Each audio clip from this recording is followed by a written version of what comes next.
أعوذ بالله من الشيطان الرجيم بسم الله الرحمن الرحيم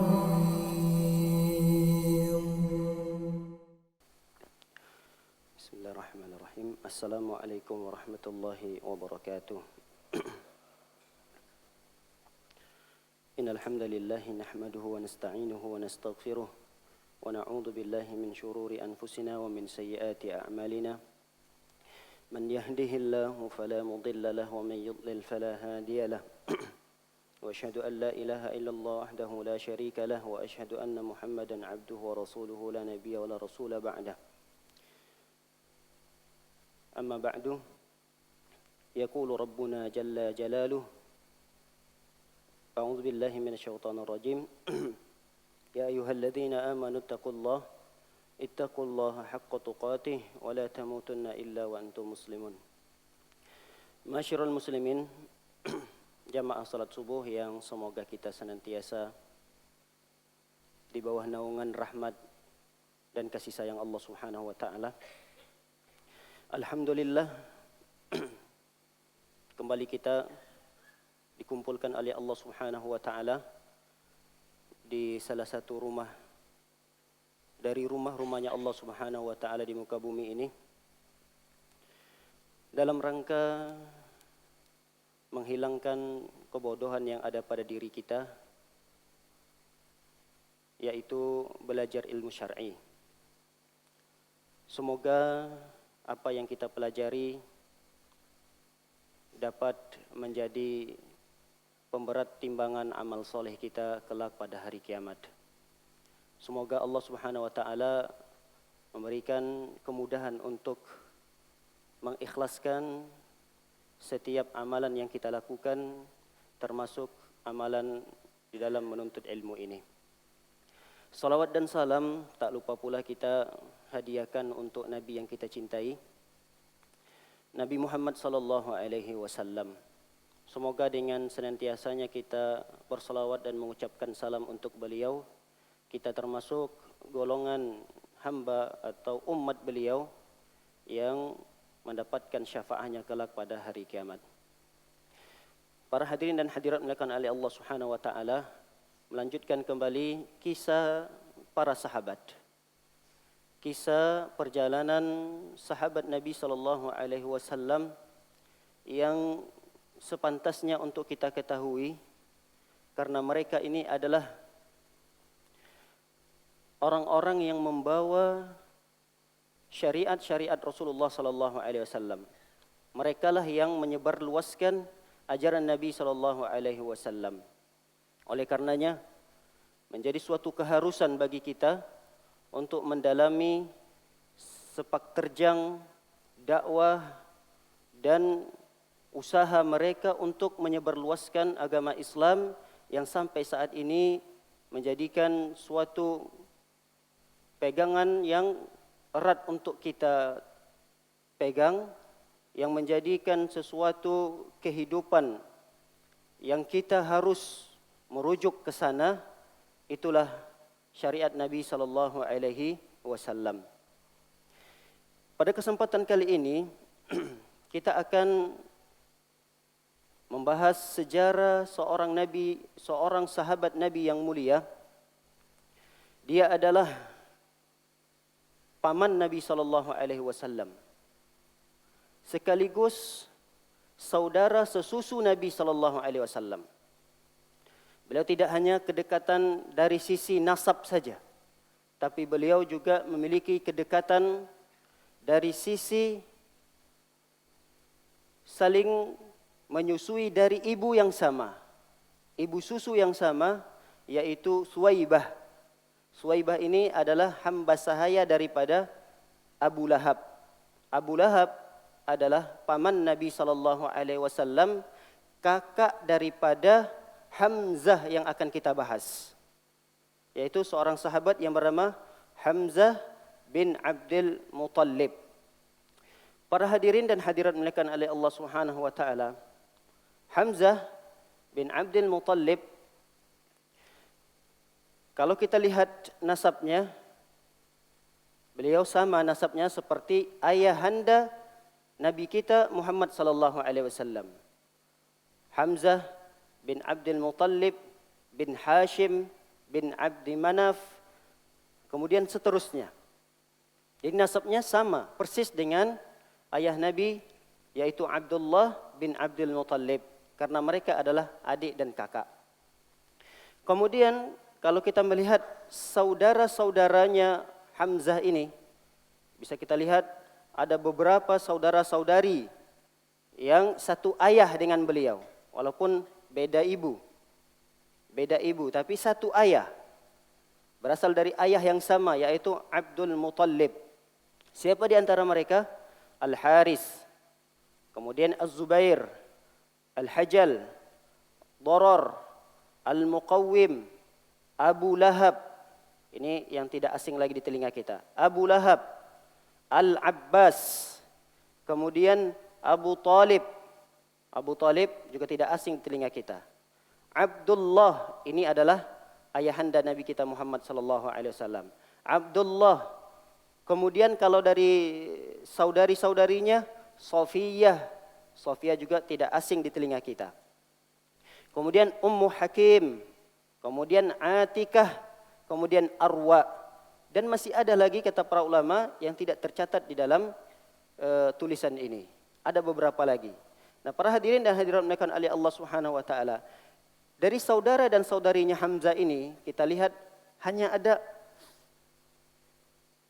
2 yang masuk Islam dari saudaranya. Di antaranya adalah paman beliau yang tercinta Hamzah ini. Kemudian yang kedua adalah Al-Abbas. Al-Abbas. Walaupun ada beberapa paman beliau yang dari satu sisi cenderung membela ajaran beliau, cenderung pada diri Rasulullah sallallahu alaihi wasallam dan membela dakwah Rasulullah sallallahu alaihi wasallam, beliau adalah Abu Talib. Ada juga paman beliau yang kecenderungan di dalam hatinya untuk membela dakwah Rasulullah sallallahu alaihi wasallam, akan tetapi jumhur, mayoritas daripada orang-orang kafir Quraisy ketika itu memusuhinya, sehingga secara fisik dia berpihak kepada jumhur orang-orang Quraisy yang memusuhi Rasulullah sallallahu alaihi wasallam.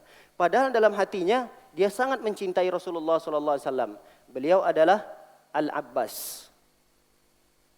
Nanti kemudian Al-Abbas ini akan memeluk agama Islam. Ada paman Rasulullah sallallahu alaihi wasallam tidak berpihak kepada keduanya. Tidak terlalu berpihak kepada orang-orang yang memusuhi dakwah Rasulullah, dan juga dia sekaligus tidak berpihak kepada Rasulullah sallallahu alaihi wasallam. Dialah paman Rasulullah sallallahu alaihi wasallam yang akan kita bahas ini, yaitu Hamzah radhiyallahu taala anhu. Para hadirin dan hadirat dimuliakan oleh Allah Subhanahu wa taala, kalau kita lihat Hamzah ini usianya lebih kecil daripada usia Nabi sallallahu alaihi wasallam. Artinya usia Nabi sallallahu alaihi wasallam lebih tua beberapa tahun daripada pamannya ini. Dalam riwayat menjelaskan kurang lebih 2 tahun. Ada ulama mengatakan kurang lebih 4 tahun. Lebih muda usia Hamzah dari usia Nabi kita Muhammad sallallahu alaihi wasallam. Sehingga mereka ini, kata para ulama, kecilnya dulu memang berteman. Bahkan mereka juga berasal dari ibu susu yang sama. Oleh karenanya para ulama menjelaskan bahwa usia Nabi Muhammad SAW dan pamannya sendiri Hamzah bin Abdul Muttalib ini tidak jauh. Senjangnya tidak terlalu jauh. Baik, para hadirin dan hadirat dimuliakan oleh Allah SWT. Kalau kita lihat ibunya, ibu Hamzah. Ini satu ibu dengan Sofiyah. Sofiyah adalah bibi Rasulullah SAW yang kemudian akan memeluk agama Islam juga. Jadi satu sama ibunya dengan Hamzah, Sofiyah dan Hamzah. Siapa ibu mereka? Halah bintu Wahib. Halah bintu Wahib. Ada yang mengatakan Wuhaib, ada yang mengatakan Wahib. Wuhaib atau Wahib. Nah, ibunya Halah ini namanya Halah. Ini sepupuan dengan ibunya Nabi Muhammad sallallahu alaihi wasallam. Siapa nama ibu Nabi Muhammad?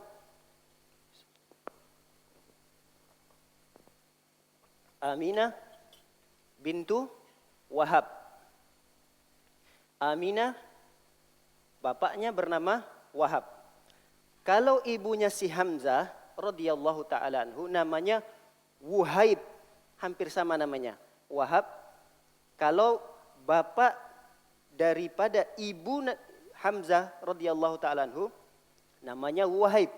Wahib dengan Wahab itu adalah adik kakak. Sehingga ibunda Nabi kita Muhammad sallallahu alaihi wasallam yang bernama Aminah dengan Hala ini, Hala ibu daripada Hamzah radhiyallahu taala anhu sepupuan. Mereka sepupuan. Jadi Rasulullah SAW dengan Hamzah ini dari sisi ayah mereka bersaudara. Dari sisi ayah. Ayah Nabi Muhammad namanya Abdullah. Hamzah ini adalah adik daripada Abdullah. Adik kandung, seayah. Dari sisi ibu, mereka juga saudara. Dari sisi ibu. Ibu daripada Hamzah namanya Halah. Ibu daripada Nabi kita namanya Aminah. Mereka ini adalah sepupuan. Karena kedua orang tua mereka adalah adik dan kakak. Baik, para hadirin dan hadirat yang dimuliakan oleh Allah Subhanahu wa taala. Sebelum kita membahas lebih mendalam lagi tentang sejarah seorang sahabat yang mulia, paman Nabi sallallahu alaihi wasallam, bahkan beliau diberi gelar oleh Rasulullah sallallahu alaihi wasallam Asadullah. Apa itu Asadullah? Asadullah itu adalah singanya Allah Subhanahu wa taala. Ini adalah suatu kebahagiaan, bahkan suatu karunia dan keutamaan besar bagi Rasulullah sallallahu alaihi wasallam memiliki teman yang diberi gelar dengan singa. Ini adalah penghargaan sekaligus terhadap Hamzah radhiyallahu taala anhu. Karena dulu orang-orang Arab terbiasa menilai seseorang itu dengan dianalogikan dengan binatang-binatang. Bahkan ada seseorang itu digelar dengan kilab. Kilab itu apa artinya? Anjing. Dan ini bukan suatu aib. Bukan dari sisi kenajisannya, kata para ulama, tapi dari sisi kesetiaannya terhadap, misalnya terhadap tuannya. Maka dia diberi gelar dengan kilab. Dan termasuk paman Nabi sallallahu alaihi wasallam diberi gelar oleh Nabi sallallahu alaihi wasallam dengan Asad, singa. Bukan singa biasa. Bahkan dikatakan Rasulullah SAW dia adalah Asadullah, singanya Allah. Dalam riwayat yang lain Asadullah wa Asadur Rasul, singa Allah dan singanya Rasul sallallahu alaihi wasallam. Kita kalau melihat ada seseorang tetangga kita, teman kita yang peliharaannya itu bukan kucing lagi. Bukan lagi binatang-binatang ternak atau binatang-binatang jinak yang lainnya. Tapi yang dipelihara di rumahnya adalah seekor singa. Ini suatu hal yang menakjubkan sekali bagi kita. Bahkan seolah-olah ini suatu yang tidak masuk akal gitu. Seseorang di rumahnya berteman dengan seekor singa. Dan itu para hadirin dan hadirat dimuliakan oleh Allah Subhanahu wa taala dimiliki oleh Rasulullah sallallahu alaihi wasallam. Rasulullah SAW sehari-hari berteman dengan singa. Tapi bukan singa yang menguasai hutan, bukan. Bukan singa yang ada di kebun binatang, bukan. Singa yang sudah dijinakkan, tidak.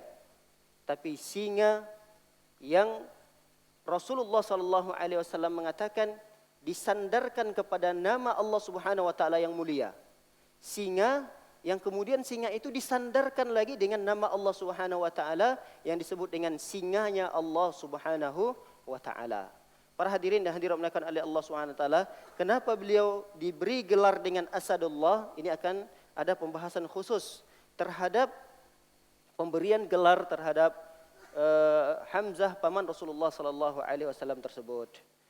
Para hadirin dan hadirat dimuliakan oleh Allah Subhanahu wa taala, kita akan berbincang sedikit tentang beliau di masa-masa beliau di zaman jahiliyah. Di zaman jahiliyahnya beliau radhiyallahu taala anhu. Di zaman jahiliyah kata para ulama Hamzah ini memang tidak termasuk orang yang aktif di dalam berbicara. Tidak terlalu aktif dalam berorientasi. Sehingga beliau ini tidak terlalu banyak berpihak dengan Abu Lahab, Abu Jahal, dan yang sepemahaman dengan mereka-mereka. Begitu juga begitu juga Hamzah radhiyallahu taala anhu tidak terlalu berpihak dengan Nabi sallallahu alaihi wasallam. Beliau hidup begitu saja dan beliau sangat dikenal dengan orang yang hebat secara fisik dan juga jago di dalam berduel. Sehingga para ulama menjelaskan bahwa beliau ini kebiasaannya adalah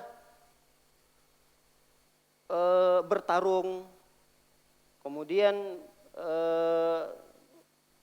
mengadu kekuatan. Biasanya orang-orang jahiliyah di saat itu untuk mengetahui bahwa dia adalah orang yang hebat, orang yang jago, itu ada pertandingan-pertandingan yang disebut dengan gulat lah saat ini. Ketika diadakan pertandingan itu, biasanya yang menang dari pertandingan itu tidak keluar dari dua sosok orang yang sangat dikenal. Baik itu di jahiliyahnya maupun ketika mereka sudah masuk ke dalam agama Islam. Dua orang sahabat tersebut adalah Hamzah dan yang kedua adalah Umar bin Khattab. Jadi dalam sebuah pertandingan itu, setiap pertandingan diadakan, yang biasanya keluar menjadi pemenang itu selalu bergiliran kalau tidak Hamzah, Umar bin Khattab. Nah, para hadirin dan hadirat mulakan oleh Allah Subhanahu wa taala, Hamzah ini karena memang kebiasaannya adalah untuk mengasah kekuatan fisiknya, sehingga kalau tidak ada pertandingan-pertandingan seperti itu, beliau melatih ketangkasan di dalam bergulatnya adalah dengan berburu. Jadi kalau beliau tidak mengikuti pertandingan-pertandingan itu, lalu beliau mengasah kekuatannya itu dengan berburu ke hutan, berburu di padang pasir. Dan itu tidak dilakukan dengan bersama teman-temannya, kata para ulama. Beliau itu kalau berburu pergi sendirian, tidak pernah mengajak siapapun dari teman-temannya. Kalau pulang dari perburuan itu, yang dia bawa hasil daripada buruannya itu bukan rusa, bukan kancil, apalagi burung, apalagi ikan. Bukan. Seorang Hamzah radhiyallahu taala anhu tidak berburu seperti kita. Kita kan kalau berburu paling burung, paling bawa mancing ikan di pantai, di laut-laut. Kalau Hamzah radhiyallahu taala anhu berburu ke hutan, padang pasir, hasil dari buruan yang beliau bawa itu adalah singa, harimau. Dan beliau pikul sendirian. Biasanya kalau sudah sampai ke kota Mekah itu beliau tidak langsung ke rumah. Beliau tawaf dulu, keliling-keliling dulu di mana tempat biasanya orang-orang nongkrong. Supaya apa? Supaya tahu kalau beliau itu baru pulang dari berburu, hasil dari buruannya adalah singa atau harimau yang beliau bawa. Radhiyallahu taala anhu. Nah, para hadirin dan hadirat mulakan oleh Allah Subhanahu wa taala, di masa jahiliyah juga beliau pernah diriwayatkan oleh para ulama menjadi utusan Rasulullah sallallahu alaihi wasallam untuk meminang istri beliau, Rasulullah maksudnya istri Rasulullah sallallahu alaihi wasallam yang bernama Khadijah radhiyallahu taala anha. Padahal di saat itu usia Hamzah tidak lebih dewasa dari usia Nabi sallallahu alaihi wasallam. Kalau Nabi sallallahu alaihi wasallam menikah di usia 25 tahun, berarti kira-kira usia Hamzah di saat itu berapa? 23 atau 21. Jadi antara 20-an lah, belum sampai 25 ke atas. Namun lihat, ketika Khadijah radhiyallahu taala anha menyukai Rasulullah sallallahu alaihi wasallam, Khadijah sudah mengutarakan kecintaannya, rasa cintanya kepada Nabi kita Muhammad sallallahu alaihi wasallam. Kata Khadijah mengatakan kepada Nabi Muhammad sallallahu alaihi wasallam, "Inni qad raghibtu fika liqarabatika minni." Wahai Muhammad, sesungguhnya aku menyukaimu karena kedekatanmu kepadaku. Wa syarfika fi qaumika, dan karena kemuliaanmu di tengah-tengah kaummu, wa amanatika indahum, dan karena amanah yang kamu miliki. Jadi karena sifat amanah yang kamu miliki. Wa husni khuluqika, dan karena baiknya akhlakmu. Wa sidqi hadithika, dan karena jujurnya kamu di dalam bertutur kata. Inilah sifat-sifat Rasulullah sallallahu alaihi wasallam yang menyebabkan Khadijah jatuh hati dengan Nabi kita Muhammad sallallahu alaihi wasallam. Kemudian kata para ulama, summa aradat alaihi nafsaha. Kata para ulama, Khadijah pun mulai menyerahkan dirinya kepada Rasulullah sallallahu alaihi wasallam untuk dinikahi. Namun Rasulullah sallallahu alaihi wasallam tahu siapa Khadijah ini. Khadijah ini bukan perempuan biasa. Dia adalah perempuan yang memiliki kedudukan yang tinggi di masyarakatnya. Khadijah ini adalah orang yang terpandang di kaumnya, orang yang kaya raya.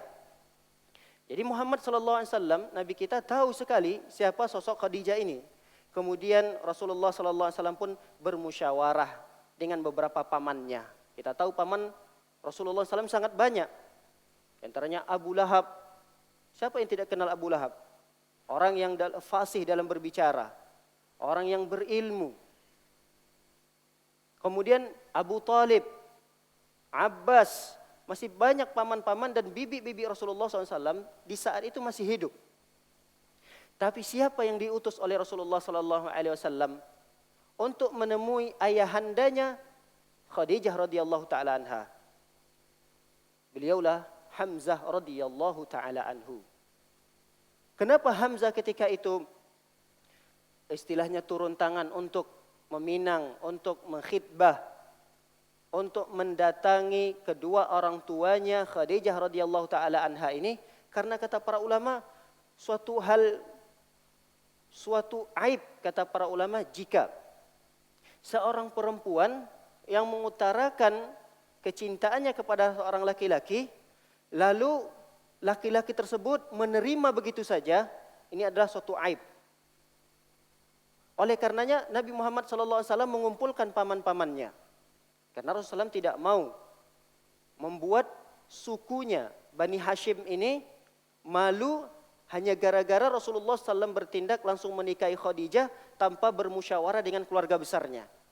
Ketika bermusyawarah dengan keluarga besarnya, lalu kata paman-pamannya, kita harus membantu Rasulullah SAW. Muhammad ini, ketika itu belum diangkat menjadi Rasul, membantu Muhammad ini untuk melangsungkan pernikahan ini. Akhirnya ketika itu diutuslah Hamzah radhiyallahu taala anhu untuk berbicara langsung kepada ayahanda Khadijah radhiyallahu taala anha. Para hadirin dan hadirat dimuliakan oleh Allah Subhanahu wa taala, riwayat ini menceritakan bahwa sosok Hamzah ini ternyata tidak hanya kuat pada fisiknya saja. Tapi Hamzah ini juga kuat di dalam berbahasa. Artinya tutur bahasanya, gaya bahasa yang beliau gunakan dalam sehari-hari, ini juga memiliki kekuatan yang sangat dahsyat. Kalau seandainya Hamzah ini tidak memiliki gaya bahasa, tutur bahasa yang baik, tentu paman-pamannya tidak akan mengutus seorang Hamzah yang masih usia tidak jauh lebih tua dari Nabi Muhammad SAW. Dan ini keutamaan yang dimiliki oleh Hamzah radhiyallahu taala anhu. Para hadirin dan hadirat dimuliakan oleh Allah Subhanahu wa taala. Bagaimana kisah keislaman beliau? Bagaimana kisah masuk Islamnya Hamzah radhiyallahu taala anhu ini? Kata para ulama, masuk Islamnya Hamzah radhiyallahu taala anhu ini disebabkan karena cercaan, celaan seorang tokoh Quraisy ketika itu yang bernama Abu Jahal. Abu Jahal ini nama aslinya adalah Ammar bin Hisham. Ammar bin Hisham. Oleh karenanya Rasulullah SAW pernah berdoa, Allahumma a'izzal Islam bi ahadi umaraini. Ya Allah, kuatkan agama Islam ini dengan salah satu dari dua Umar.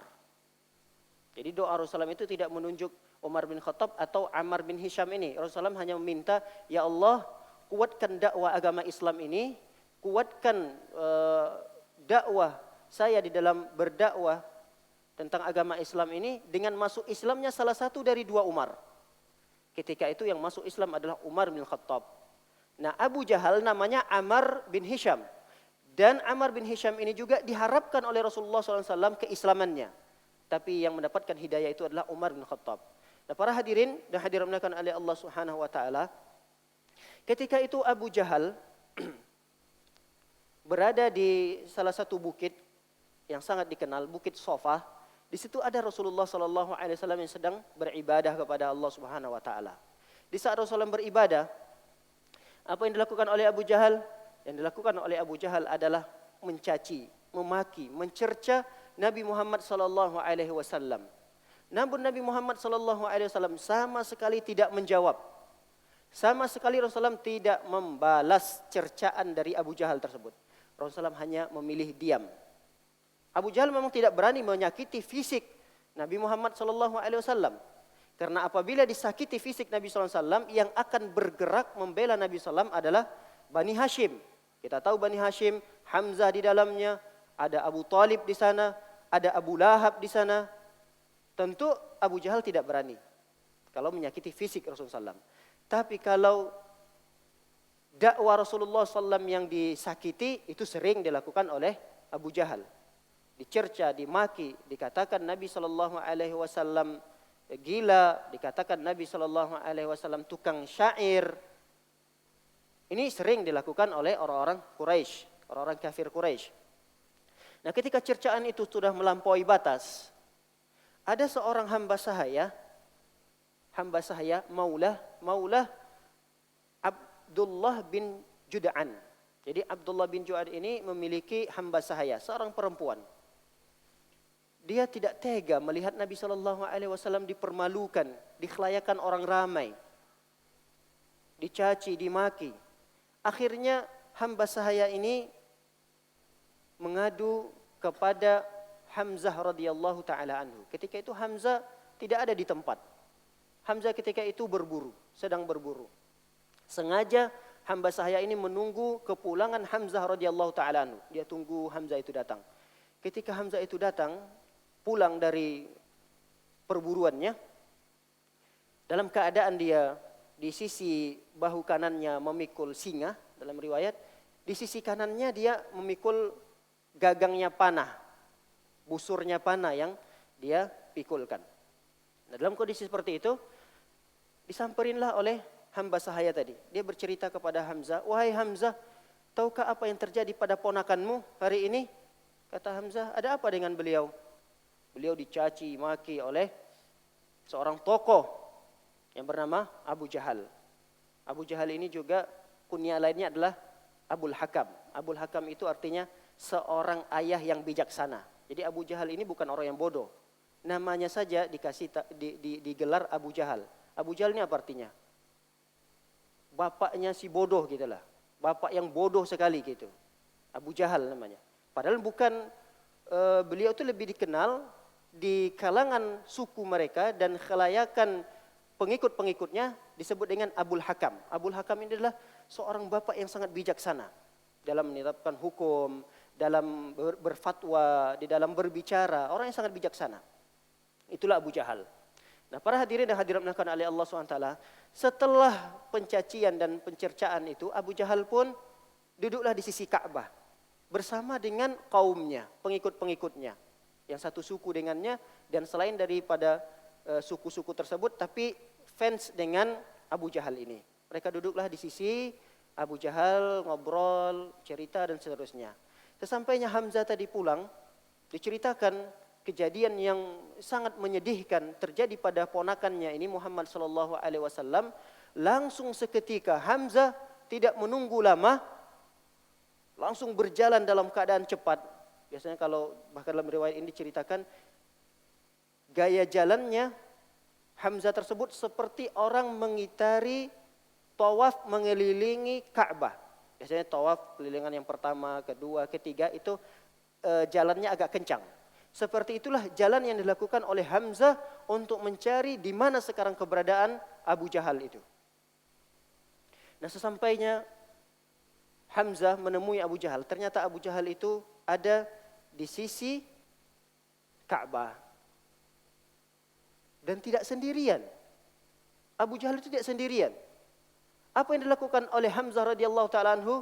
Dia letakkan singa yang tadi sudah mati, hasil dari buruannya, dia letakkan ke tanah, lalu dia ambil gagang panahnya atau busur panahnya, langsung seketika dia pukulkan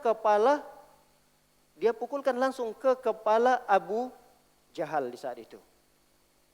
Tanpa berbicara sedikit pun. Kita tahu bahwa usia Hamzah di saat itu tidak lebih kurang dari usia Nabi Muhammad SAW. Jika Nabi Muhammad SAW usianya di saat mendapatkan risalah kenabian, usianya 40 tahun, berarti tambahlah sekitar 2 tahun lagi, 42 tahun, berarti usia Hamzah sekitar 40 tahun. Kita bisa bayangkan berapa usia Abu Jahal di saat itu. Sungguh dia adalah tokoh yang sudah tua gitu. Di usia 50 atau 60 tahunan. Usia Abu Jahal di saat itu. Tidak banyak bicara, dia ambil gagang panahnya, busur panahnya langsung dia pukulkan seketika itu ke kepala Abu Jahal. Dalam riwayat diceritakan bahwa kepala Abu Jahal pun langsung luka, terbelah di sini tidak maksudnya terbelah dua gini, ada bekas belahan di kepalanya sehingga mengucurkan darah. Melihat kondisi seperti itu, tentu orang-orang yang mengitari, yang duduk bersama Abu Jahal tadi bangun berdiri untuk memukuli Hamzah radhiyallahu taala anhu. Tapi kata Abu Jahal mengatakan, sebentar. Kalian jangan bertindak dulu. Duduk semua, duduk. Ditenangkan oleh Abu Jahal. Kenapa? Karena apabila Abu Jahal membiarkan Hamzah dikeroyok oleh anggota-anggotanya atau yang satu suku dengan Abu Jahal, maka tentu Hamzah juga memiliki pendukung-pendukung dari keluarganya, yaitu Bani Hashim, yang juga tidak jauh lebih kuat daripada Abu Jahal ini. Nah, oleh karenanya Abu Jahal mengatakan, karena orang yang bijaksana, Abu Jahal ini orang yang bijaksana, depan Ka'bah ketika itu. Dan Ka'bah ini tentu tempat yang disucikan oleh kaum muslimin, dan ketika itu juga orang-orang kafir Quraisy pun menganggap Ka'bah dan sekitarnya adalah tempat yang suci. Tidak boleh ada pertumpahan darah di sana. Akhirnya Abu Jahal mengatakan tenang, semuanya tenang. Lalu kemudian barulah Hamzah ini berbicara, mengutarakan kenapa, apa alasannya dia memukul kepala Abu Jahal ini. Kata Hamzah radhiyallahu taala anhu, mengatakan kepada Abu Jahal, atashtumuhu wa ana ala dinihi aqulu ma yakul. Kata Hamzah, apakah engkau mencelah Muhammad sallallahu alaihi wasallam padahal aku berada di atas agamanya? Lihat apa ungkapan Hamzah radhiyallahu taala anhu. Hamzah tidak mengatakan, apakah engkau mencelah Muhammad padahal dia keponakanku? Tidak. Dia tidak mengatakan kau mencelah dia keponakanku. Bahkan Hamzah tidak mengatakan kepada Abu Jahal, wahai Abu Jahal, apakah engkau mencelah Muhammad padahal dia adalah satu suku denganku, yaitu Bani Hashim? Dan itu tidak dikatakan oleh Hamzah. Yang dikatakan oleh Hamzah adalah, apakah engkau mencelah Muhammad padahal aku berada di atas agamanya dan aku berbicara seperti apa yang dibicarakan oleh Muhammad sallallahu alaihi wasallam. Nah, ketika mendengar pertanyaan itu, Abu Jahal pun mengakui kesalahannya. Kata Abu Jahal, benar, aku yang terlalu berlebihan di dalam mencela Muhammad. Akhirnya Hamzah pun dibiarkan begitu saja. Dan tidak dikeroyoki oleh orang-orang yang ada di sekitar Abu Jahal ketika itu. Dibiarkan pulang Hamzah tersebut. Dan Abu Jahal dalam keadaan terluka, kepalanya mengucurkan darah yang begitu banyak. Nah, sesampainya di rumah, Abu Jahal ini kaget, bingung, beserta galau yang menimpa beliau. Apa kegalauan yang menimpa beliau setelah sampainya beliau di rumah? Beliau berbicara pada dirinya sendiri, apa yang tadi saya ucapkan kepada Abu Jahal? Apa tadi yang diucapkan oleh beliau kepada Abu Jahal? Apakah engkau mencerca Muhammad padahal saya berada di atas agamanya? Ini ucapan yang membuat beliau galau. Padahal kita tahu Hamzah di saat itu belum memeluk agama Islam. Tapi tidak tahu, tanpa disadari, beliau tidak bisa mengontrol dirinya. Ucapan itu secara tiba-tiba keluar dari mulutnya. Dan itu di luar dari kendali beliau. Jadi ucapan itu betul-betul tidak terkendali. Langsung begitu saja keluar dari mulut beliau radhiyallahu ta'ala anhu. Dalam keadaan yang begitu galau, ditambah lagi dengan bisikan-bisikan syaitan. Syaitan mengatakan, apa yang kau bicarakan wahai Hamzah? Tidakkah engkau malu? Kamu lihat, jumhur daripada mayoritas tokoh-tokoh orang Quraisy ini tidak ada yang ikut dengan agama Muhammad. Apalagi di saat itu Nabi Muhammad SAW berdakwah baru tahun pertama. Baru masuk tahun kedua. Baru 2 tahun, hampir 2 tahun. Belum penuh 2 tahun dakwah Rasulullah. Ketika dakwah Rasulullah berusia hanya 2 tahun, kita tahu pengikutnya tidak terlalu banyak. Kalaupun ada pengikutnya, hanya orang-orang lemahnya saja. Dari kalangan hamba sahaya. Kalaupun ada tokoh-tokohnya paling Khadijah, Abu Bakar. Baru 2 orang ini. Tokoh-tokoh yang baru mengikuti dakwah Rasulullah SAW. Artinya mayoritas daripada tokoh-tokoh orang-orang Quraisy itu tidak ada yang mengikuti dakwah Nabi Muhammad SAW. Disinilah kesempatan syaitan membisikkan Hamzah. Apa yang kamu lakukan? Hal bodoh apa yang kamu lakukan wahai Hamzah? Kamu harus menarik kembali ucapanmu ini. Kamu harus datang kepada Abu Jahal dan katakan kepada Abu Jahal bahwa kamu belum memeluk agama Islam. Agama yang dibawa oleh Muhammad ini. Tapi tentu Hamzah juga ragu dengan bisikan tersebut. Akhirnya di malam hari itu beliau tidak bisa tidur. Tidak bisa tidur. Seraya beliau berdoa dengan sebuah doa yang dimaktubkan, termaktub dalam kitab para ulama. Kata beliau seraya berucap dalam dirinya, ma sana'tu, apa yang aku lakukan? Allahumma in kana rusydan faj'al tasdiqahu fi qalbi. Ya Allah, jika apa yang aku lakukan tadi ini merupakan petunjuk yang benar darimu ya Allah, jadikanlah hatiku membenarkan apa yang aku lakukan tadi. Jadikan hatiku tenang ya Allah.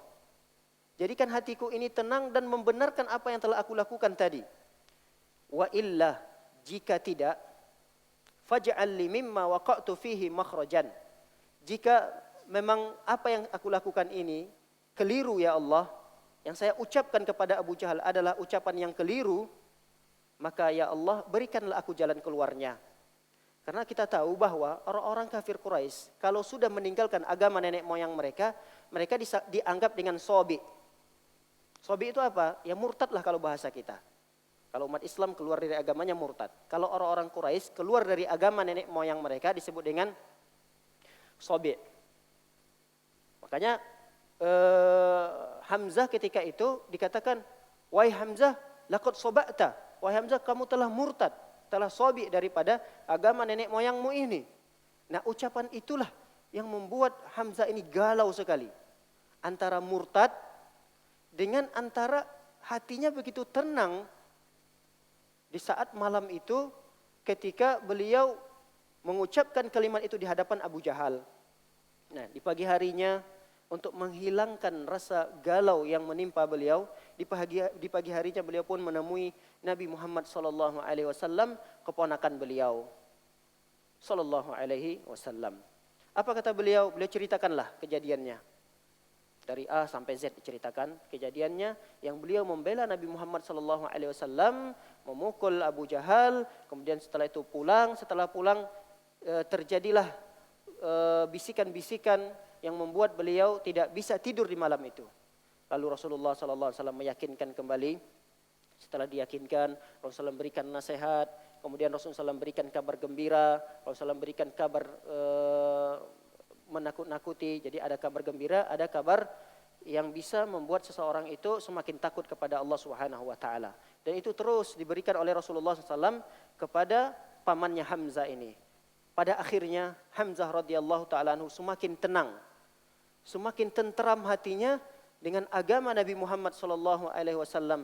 Seketika itu di depan Nabi Muhammad sallallahu alaihi wasallam dia mengatakan, asyhadu annaka shadiq.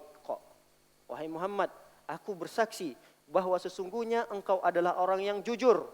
Syahadat as-sidqi. Ini adalah syahadatku yang sangat jujur dari hatiku yang sangat mendalam.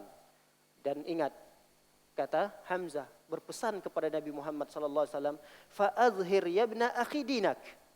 Tampakkanlah agamamu ini. Artinya kamu jangan takut lagi untuk menyebarkan agamamu. Aku yang ada di depanmu untuk membela agamamu, membela dakwamu. Jadi kamu jangan takut lagi untuk menyampaikan dakwamu ini. Jangan merasa takut bahwa agama yang kamu sampaikan ini akan ada orang yang menyakitimu lagi. Ini jaminan daripada Hamzah radhiyallahu taala anhu. Namun memang tetap tidak mampu Hamzah seorang diri untuk membela Nabi sallallahu alaihi wasallam. Tentu harus ada dukungan-dukungan yang lain.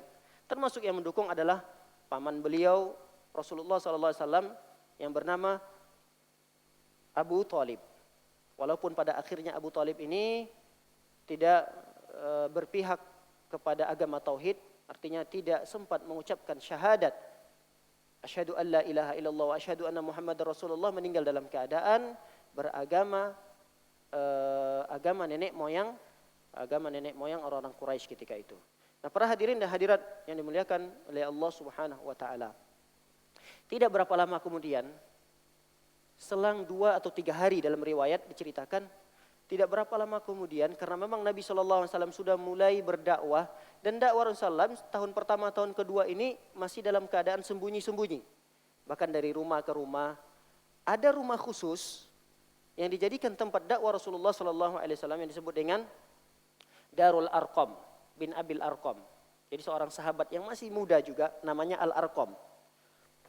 Sahabat yang masih muda Al-Arqam ini memiliki rumah yang dia bersedia rumahnya itu dijadikan pesantren lah kalau bahasa kita. Tempat mondoknya para sahabat-sahabat kalau menuntut ilmu dengan Rasulullah SAW. Tapi rumah ini tidak diketahui oleh orang-orang kafir Quraisy. Ini merupakan tempat menuntut ilmunya para sahabat Nabi SAW. Di sana sudah ditemanilah Nabi ini Hamzah. Sudah ditemani Hamzah. Nabi SAW. Hari pertama, hari kedua.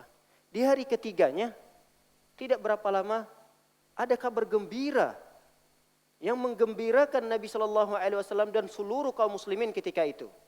Kabar gembira itu adalah masuk Islamnya Umar bin Al-Khattab. Umar bin Al-Khattab. Kita tahu 2 tokoh ini adalah 2 tokoh yang sangat disegani. Yang tidak berani seorang pun yang mengusik, apalagi menyakiti 2 tokoh yang besar ini. Hamzah dan Umar bin Al-Khattab. Para hadirin yang hadirat oleh Allah Subhanahu wa taala. Ketika Umar bin Khattab radhiyallahu taala masuk Islam, kita tidak membahas keislaman. Bagaimana Islamnya Umar bin Khattab telah berlalu pembahasan ini. Intinya Umar bin Khattab dan Hamzah telah masuk ke dalam agama Islam. Disitulah mulai Rasulullah sallallahu alaihi wasallam diberikan jaminan oleh 2 orang ini untuk berdakwah secara terang-terangan. Langsung berdakwah, tidak perlu takut lagi dengan siapapun. Kalau perlu di depan Ka'bah berdakwah, tidak mengapa. Kalau perlu beribadah langsung kepada Allah SWT di depan Ka'bah.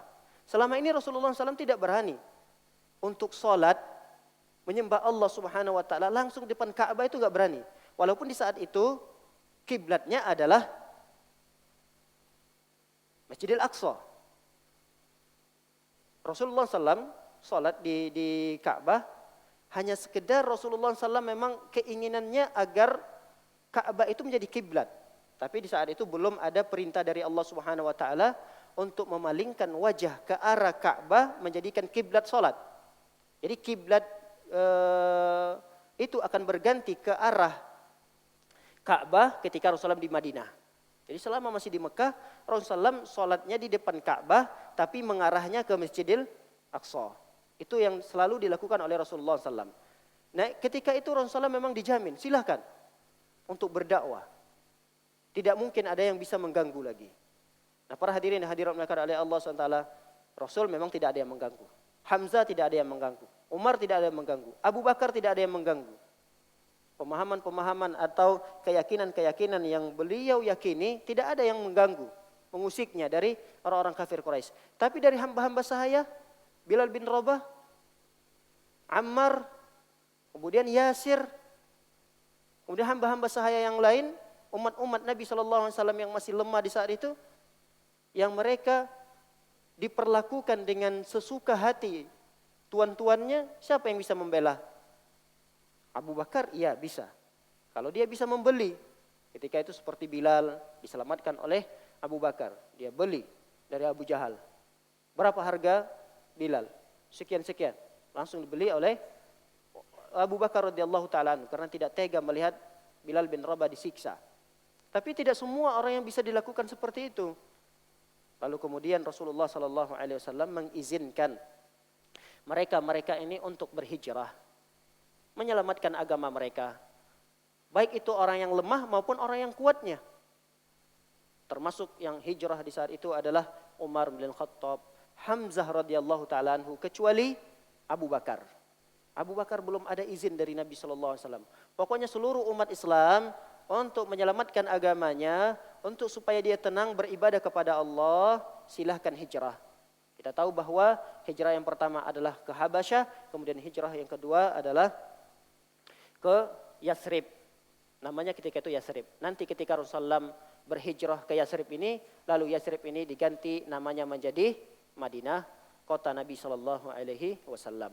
Para hadirin dan hadirat melakukan oleh Allah SWT, ketika Hamzah berhijrah, diberikan izin oleh Rasulullah SAW berhijrah, tidak berapa lama kemudian, tidak sampai hitungan bulan, hitungan hari, Rasulullah pun sampai ke Madinah bersama Abu Bakar radhiyallahu taala anhu. Abu Bakar menemani Rasulullah SAW berhijrah ketika itu.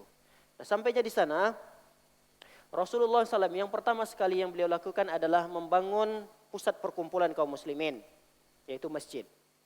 Masjid yang pertama sekali dibangun oleh Rasulullah sallallahu alaihi wasallam. Setelah dibangun masjid, lalu Rasulullah melakukan yaitu mempersaudarakan kaum muslimin ketika itu. Yang dipersaudarakan oleh Rasulullah itu terkadang orang muhajirin dengan orang ansor. Terkadang orang muhajirin dengan orang muhajirin.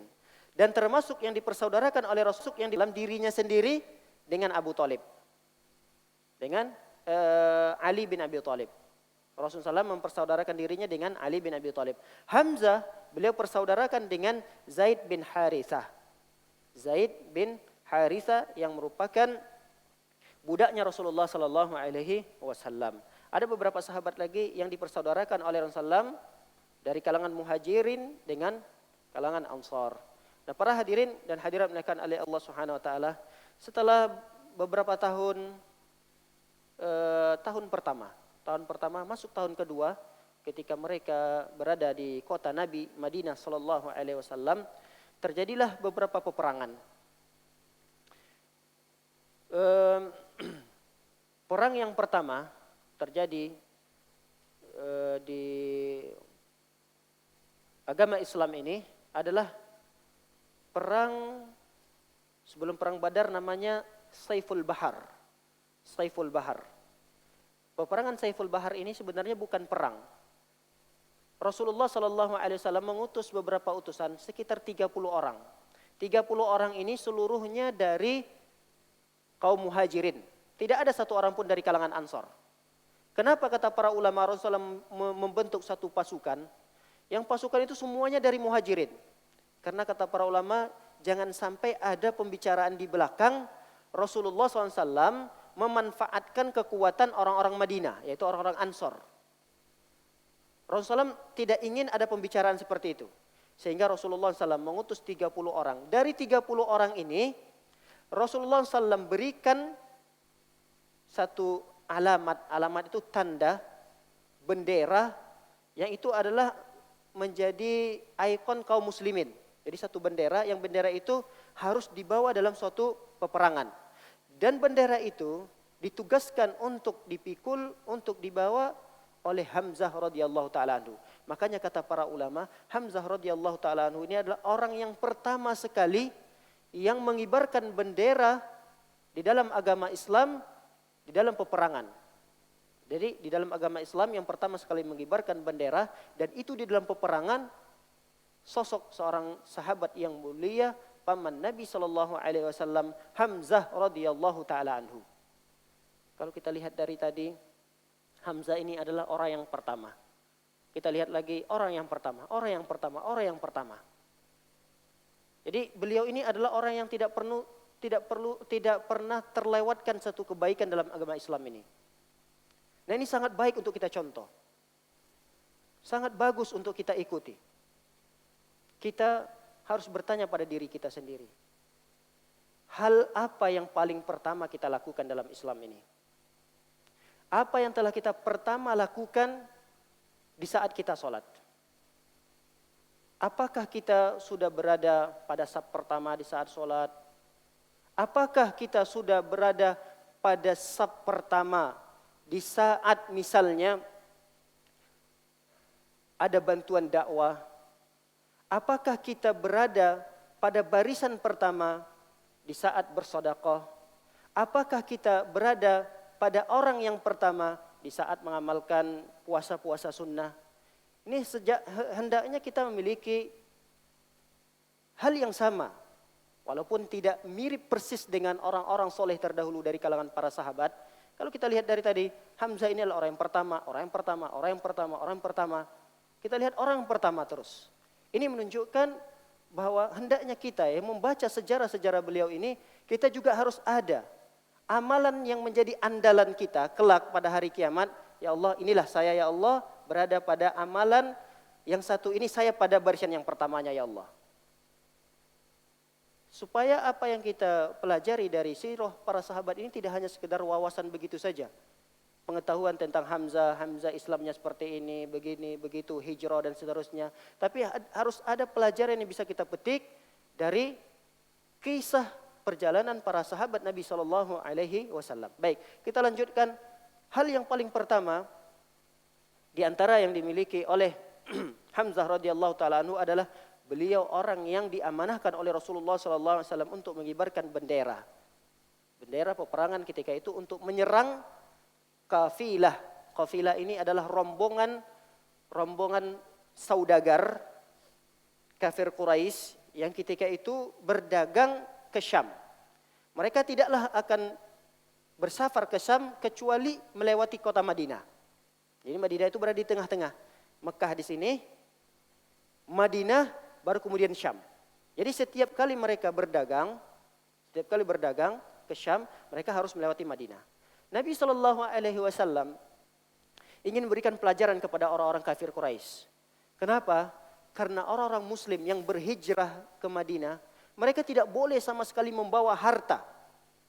Padahal Abu Bakar kita tahu, Nabi SAW kaya raya meninggalkan harta Khadijah radhiyallahu taala anha, berbentuk rumah dan seterusnya.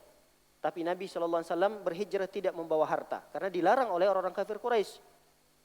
Umar, orang kaya raya, Abu Bakar, mereka berhijrah dengan tangan kosong. Lalu kemudian Rasulullah SAW ingin berikan pelajaran kepada orang-orang Quraisy, sehingga Nabi SAW membentuk pasukan kecil 30 orang jumlahnya untuk menghadang dan menahan rombongan saudagar orang-orang Quraisy yang mereka telah selesai transaksi perdagangan mereka di Syam. Tentu kalau sudah selesai kan membawa hasil keuntungan yang sangat banyak. Di saat itu saudagar rombongan atau ketua dari rombongan saudagar itu dipimpin langsung oleh Abu Jahal. Jumlah pasukan pengawal-pengawal yang mengawal barang dagangan itu sekitar 100 orang. Sampailah di suatu tempat, nama tempatnya itu adalah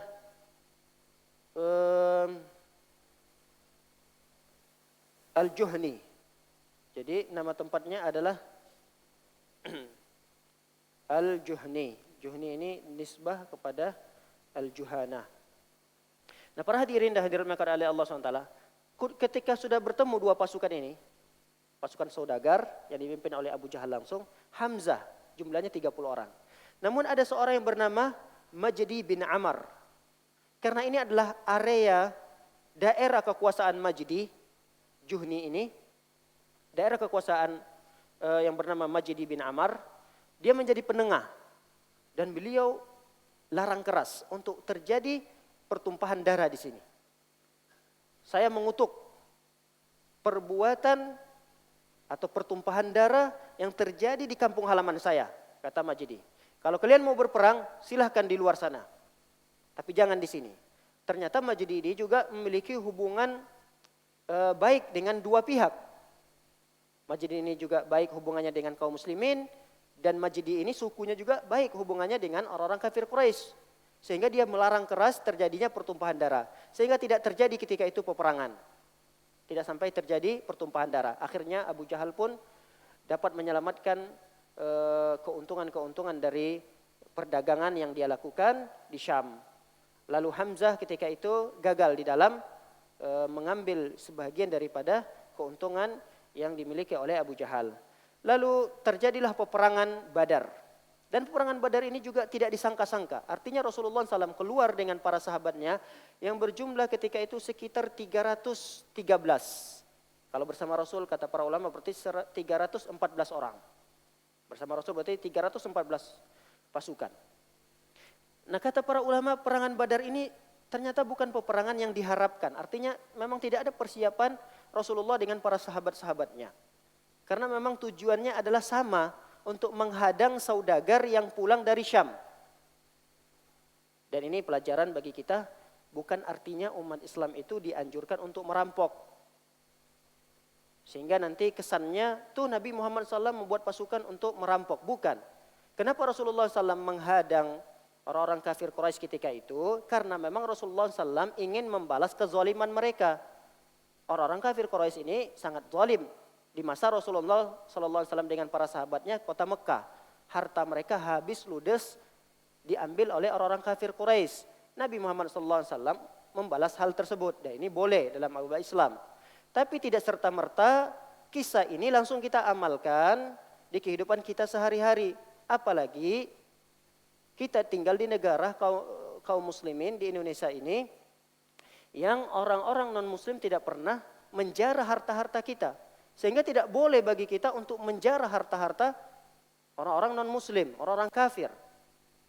Nanti jangan sampai ada orang yang bersalah paham atau gagal paham dalam menafsirkan kisah Nabi SAW membentuk pasukan Badar ini. Nabi SAW membentuk kira-kira 300-an lebih tadi pasukan. Bertemulah di suatu gunung yang itu tidak terlalu jauh dari kota Madinah. Keluarlah di peperangan Badar, disebut dengan peperangan Badar. Nah, siapa yang ingin dicegat oleh Rasulullah SAW? Tentu kafilah lagi. Kafilah ini rombongan saudagar lagi dari kafir Quraisy. Yang itu ketika itu dipimpin oleh Abu Sufyan. Abu Sufyan sudah tahu, karena sebelum rombongan Abu Sufyan ini pulang membawa keuntungan dari hasil dagangannya, Abu Sufyan juga orang yang pintar. Dia utus dulu satu orang, beberapa hari kemudian dia utus ke depan beberapa orang untuk melihat kondisi area perjalanan. Jika jalan tersebut aman untuk dilewati, maka Abu Sufyan dan rombongan akan lewat. Nah ada utusan Abu Sufyan mengatakan bahwa bocorlah rahasia Rasulullah SAW akan mencegat mereka. Lalu kemudian Abu Sufyan menahan diri untuk tidak melanjutkan perjalanan. Abu Sufyan menulis surat. Dan surat tersebut dikirimkan kepada Abu Jahal dan orang-orang kafir Quraisy di sana. Bahwa kami tidak bisa melewati area Madinah. Karena kami akan dicegat oleh kaum muslimin. Dicegat oleh Muhammad SAW dan para sahabat-sahabatnya. Lalu kemudian Abu Sufyan dengan para rombongannya membuat jalan yang baru. Tidak melewati jalan yang biasa dilewati. Dan ketika itu, dengan waktu bersamaan, Abu Sufyan juga mengirim surat untuk mengirimkan pasukan bantuan. Nah, Abu Jahal pun mengirim pasukan ketika itu 1000 lebih. Namun, Abu Sufyan dan rombongan-rombongan yang lain, karena sudah mencari jalan yang lain, akhirnya dalam waktu bersamaan, karena mutar nih Abu Sufyan tidak lagi melewati jalan yang sama. Harusnya kalau melewati jalan yang sama bisa ditempuh 1 hari. Tapi karena mutar melewati jalan yang lain itu bisa sampai seminggu. Akhirnya dari waktu yang sama berjumpalah pasukan ini. Pasukan orang-orang kafir yang disiapkan oleh Abu Jahal dengan rombongan Abu Sufyan. Akhirnya Abu Sufyan pun dipersilakan oleh Abu Jahal, kalian lanjutkan saja ke Mekah. Biar Muhammad dan pasukannya kami yang urus. Dengan sombongnya Abu Jahal mengatakan seperti itu. Kenapa? Karena Abu Jahal sudah yakin sekali akan menang dalam peperangan itu. Kenapa tidak yakin? Karena dari sisi jumlah pasukan Abu Jahal menang. dari sisi persiapan peperangan, Abu Jahal jauh lebih siap. Abu Jahal pasukannya memakai peralatan-peralatan perang yang dilengkapi dengan peralatan perang yang sangat lengkap.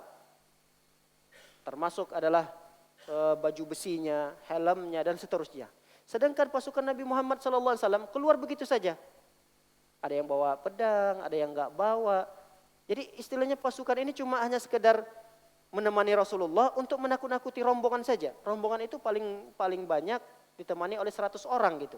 Jadi kalau 300 kan masih banyaklah rombongan Nabi Muhammad SAW. Jadi tidak ada persiapan.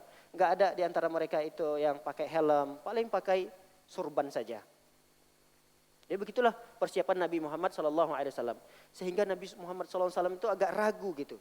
Melanjutkan, kita perang atau tidak nih? Akhirnya Rasulullah di malam itu berdoa. Sangat lama Rasulullah SAW berdoa. Termasuk doa yang sangat dikenal adalah Rasulullah SAW berdoa, ya Allah, jika engkau binasakan kelompok ini, maksudnya kelompok kaum muslimin, sungguh tidak akan ada lagi yang menyembah kamu di muka bumi ini. Itulah doa Nabi SAW di sebelum peperangan Badar terjadi. Nah, para hadirin dan hadirat dimuliakan oleh Allah Subhanahu wa taala, ketika itu Abu Bakar kasihan melihat Rasulullah berdoa begitu lama, begitu khusyuknya. Abu Bakar pun nyamperin Muhammad sallallahu alaihi wasallam, wahai Rasulullah, apa yang kau lakukan? Sudahlah, sudah. Tenang. Lalu Nabi Muhammad SAW pun bertanya, bermusyawarah dengan para sahabat-sahabatnya. Pertama kepada orang-orang muhajirin. Wahai para muhajirin, bagaimana pendapat kalian? Termasuk Umar, Hamzah, Abu Bakar. Ya Rasulullah, kami ikut saja apa yang engkau perintahkan ya Rasulullah. Kemudian Rasulullah pun mengatakan kepada kalangan Ansor. Karena Rasulullah menghargai sekali orang-orang Ansor ini. Wahai para Ansor, apa pendapat kalian? Ansor ketika itu diam saja. Wahai orang Ansor, berikan pendapat kalian. Lalu kemudian Ansor mengatakan, ya Rasulullah, sungguh kami tidak hanya membela dakwamu ketika engkau di Madinah saja. Yakinlah wahai Rasulullah bahwa kami bersamamu dimanapun kamu berada. Artinya kalau engkau perintahkan untuk berperang, kami pun ikut berperang bersamamu ya Rasulullah. Itu membuat Rasulullah SAW semakin yakin bahwa peperangan itu akan terjadi. Lalu kemudian terjadilah peperangan tersebut. Walaupun peperangan Badar ini sangat panjang kisahnya, kita ringkas bahwa peperangan itu terjadi. Setelah peperangan itu terjadi, para hadirin dimuliakan oleh Allah Subhanahu wa taala, kebiasaan orang-orang Arab ini sebelum terjadinya peperangan ada istilahnya utusan. Utusan yang sebelum peperangan besar terjadi, dari dua belah pihak ini mengirim utusan. Yang utusan itu nanti akan saling bergulat, berduel sampai mati. Dan itu akan ketika menang akan menyemangati pihaknya. Jika pihaknya kalah itu akan melemahkan semangat berperangnya pihak musuh gitu. Nah, para hadirin dan hadirat dimuliakan oleh Allah Subhanahu wa taala, ada seorang yang sombong begitu luar biasa dari kalangan kafir Quraisy, bernama Al-Aswad bin Abdul Asad.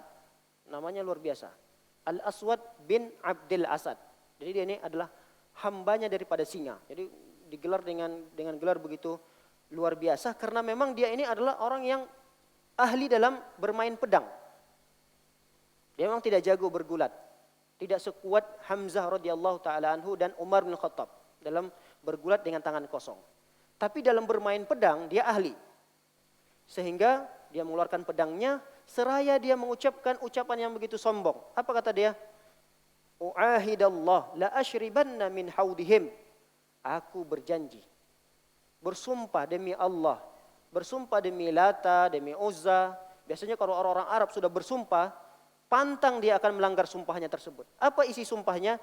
Isi sumpahnya, sungguh akan aku minum sumur atau telaga yang ada di dekat pasukan kaum muslimin. Karena Badar ini, di sisi pasukan kaum muslimin ternyata ada sumur atau telaga yang airnya itu menjadi sumber kehidupan pasukan kaum muslimin. Nah, ketika itu Al-Aswad ini mengatakan, bersumpah, sungguh saya berjanji akan meminum minuman yang ada di telaga tersebut. Aula ahdimannahu dan sungguh aku akan berjanji kalau tidak aku bisa meminumnya, aku akan hancurkan. Karena kalau sudah hancur, ini akan mengurangi kekuatan kaum muslimin. Atau kalau aku tidak bisa melakukan keduanya, minimal aku mati karenanya. Akhirnya datanglah dia dengan mengunuskan pedangnya dan berjalan begitu kencangnya, berlari begitu kencangnya menuju pasukan kaum muslimin. Ketika itu majulah Hamzah radhiyallahu taala untuk menghadangnya. Tidak berapa lama dia main pedang, ternyata Hamzah ini sempat juga berkenalan dulu dengan Al-Aswad ini. Kamu siapa? Saya Hamzah, Al-Aswad. Al-Aswad pun tahu, oh Hamzah biasa. Hamzah ini tidak terlalu pintar dalam bermain pedang. Hamzah ini pintarnya dalam memanah saja atau bergulat. Ya, memang Hamzah ini jago dalam memanah. Tapi ternyata apa yang disangkakan oleh Al-Aswad ini keliru. Ternyata Hamzah juga sangat jago dan pintar dalam bermain pedang. Bahkan Hamzah saking hebatnya dalam bermain pedang, dia tidak satu pedang yang dia mainkan. Ketika itu Hamzah mengeluarkan langsung 2 pedang. Biasa kan sulit, kalau bermain 2 pedang ini sulit. 1 pedang saja mungkin kesulitan, apalagi 2 pedang. Ternyata Hamzah langsung mengeluarkan di sisi kiri dan kanannya pedang yang dia pegang. Langsung ketika sekali 2 kali, kali yang ketiganya, langsung ketika itu Hamzah menebaskan betisnya. Betis Al-Aswad ini.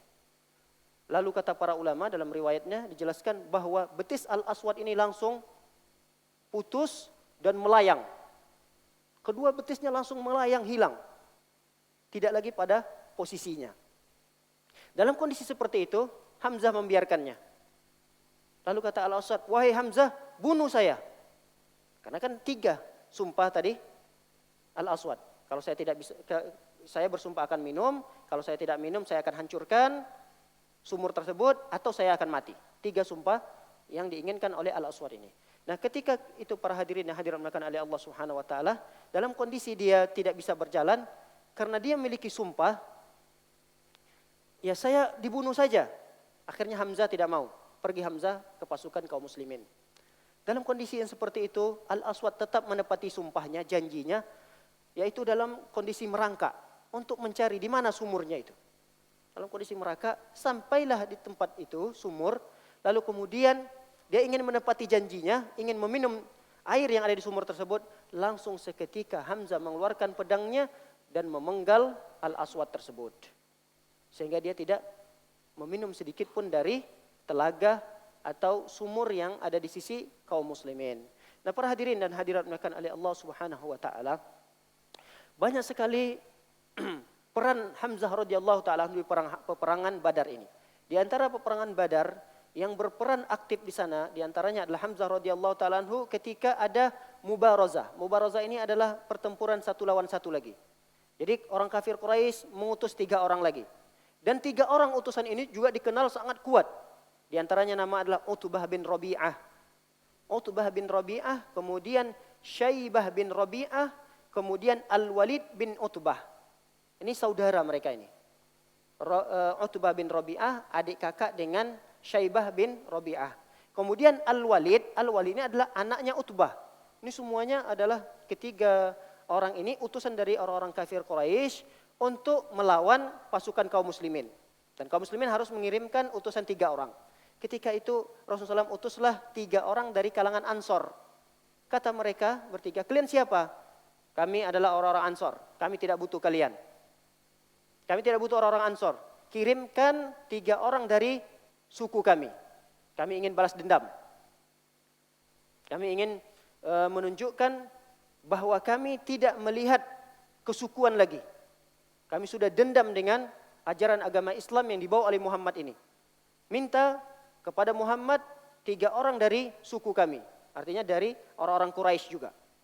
Ketika itu Rasulullah memerintahkan 3 orang dari saudara Nabi SAW sendiri.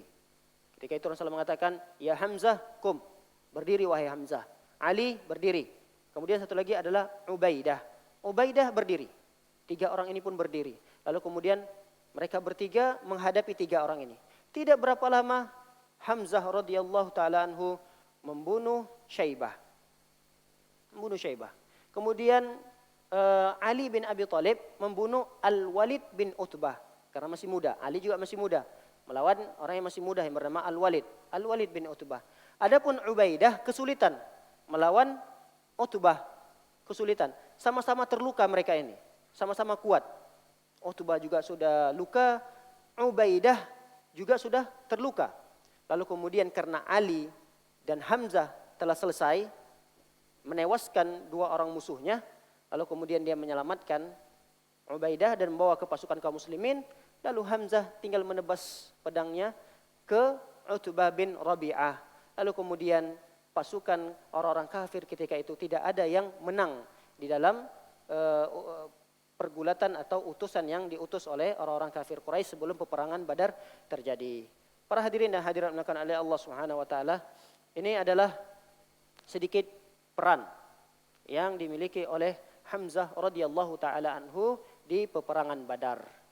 Insyaallah kita mudah-mudahan lanjutkan lagi peran beliau pada peperangan Uhud, karena peperangan Uhud ini juga ada peran yang sangat besar dari Hamzah radhiyallahu taala anhu, bahkan beliau meninggal dunia, wafat mati syahid di peperangan Uhud ini.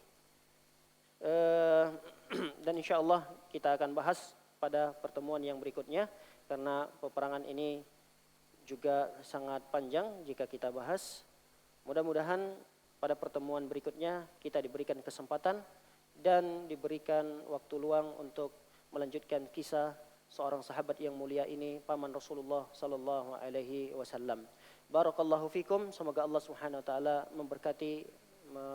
memberkahi kita semua dan memberkahi keluarga-keluarga kita dan memberikan kesehatan, kemudahan di dalam beraktivitas. Wa sallallahu ala nabiyina Muhammad wa ala ali Muhammad kama sallaita ala Ibrahim wa ala ali Ibrahim innaka Hamidum Majid, wa barik ala Muhammad wa ala ali Muhammad kama barakta ala Ibrahim wa ala ali Ibrahim innaka Hamidum Majid. Subhanakallahumma bihamdika asyhadu an la ilaha illa anta astaghfiruka wa atubu ilaik. Assalamualaikum warahmatullahi wabarakatuh.